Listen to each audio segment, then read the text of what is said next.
हमें इस दुनिया में दोस्ती का वास्तविक अर्थ और मूल्य सिखाती है। हमें हमेशा अपने दोस्तों की मदद करनी चाहिए, चाहे उनकी आर्थिक स्थिति कुछ भी हो। सुदामा श्री कृष्ण के बचपन के मित्र थे। ऐसा माना जाता है कि सुदामा ने कृष्ण से मिलने और उनके कार्यों में भाग लेने के लिए तैयार होने के लिए पृथ्वी पर जन्म लिया था। उन्हें भगवान विष्णु का सच्चा भक्त भी माना जाता है। सुदामा का जन्म एक निम्न आय वाले परिवार में हुआ था। दूसरी ओर कृष्णा शाही पृष्ठभूमि से थे।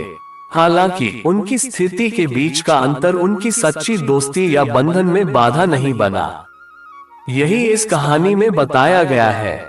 सुदामा और कृष्ण दोनों अविभाज्य थे। आज तक उनकी एकता ग्रह के आगे सच्ची मित्रता का एक उदाहरण है।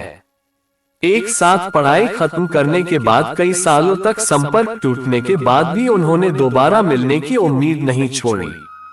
सुदामा के दिल और आत्मा में हमेशा भगवान कृष्ण थे और वे तब तक उनके बारे में सोचते रहे जब तक वे दोबारा नहीं मिले।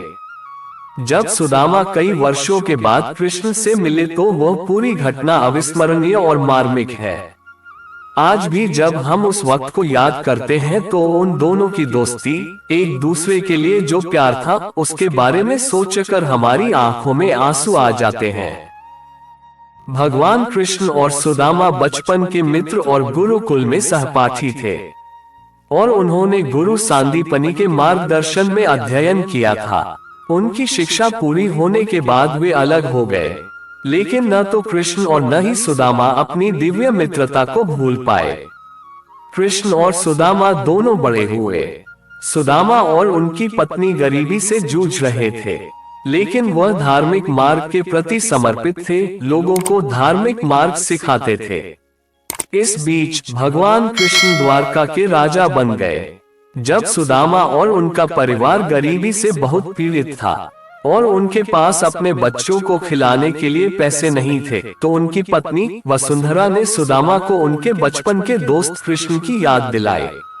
लेकिन सुदामा ने केवल मदद के लिए यात्रा करने से इनकार कर दिया, क्योंकि वह कृष्ण का सच्चा भक्त था और नहीं चाहता था कि वह स्वार्थी महसूस करे, क्योंकि वह वास्तव में एक शुद्ध और आध्यात्मिक ब्राह्मण था। सुदामा अंततः भगवान कृष्ण को संतुष्ट करने के लिए यात्रा करने के लिए सहमत हो गए। वह कपड़े के टुकड़े में कुछ पीटे हुए चावल बांधकर वहां से चला गया, क्योंकि उसे याद आया कि कृष्ण को पीटा हुआ चावल बहुत पसंद था। द्वारका के राजा के महल में पहुंचते ही सुदामा ने द्वारपालों से भगवान कृष्ण को संतुष्ट करने के लिए उन्हें प्रवेश करने देने के लिए कहा। उन्होंने ये भी कहा कि कृष्णा उनके बचपन के दोस्त थे। यहाँ तक कि द्वारपालों ने भी उसके साथ पागलों जैसा व्यवहार किया, क्योंकि उसकी हालत इतनी खराब थी कि उसके कपड़े फट गए थे। लेकिन उन्होंने द्वारपालों से अनुरोध किया कि वे कृष्ण को उनके आगमन के बारे में सूचित करें।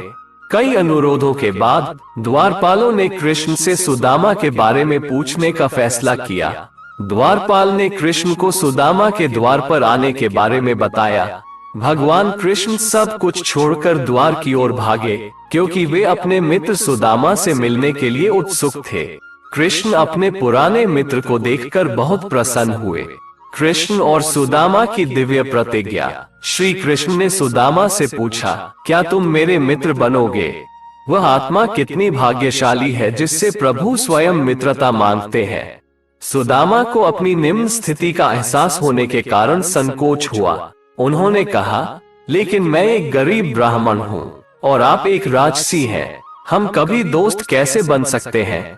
जरूरत के समय दोस्त एक दूसरे की मदद करते हैं, लेकिन मैं आपको कुछ भी नहीं दे सकता।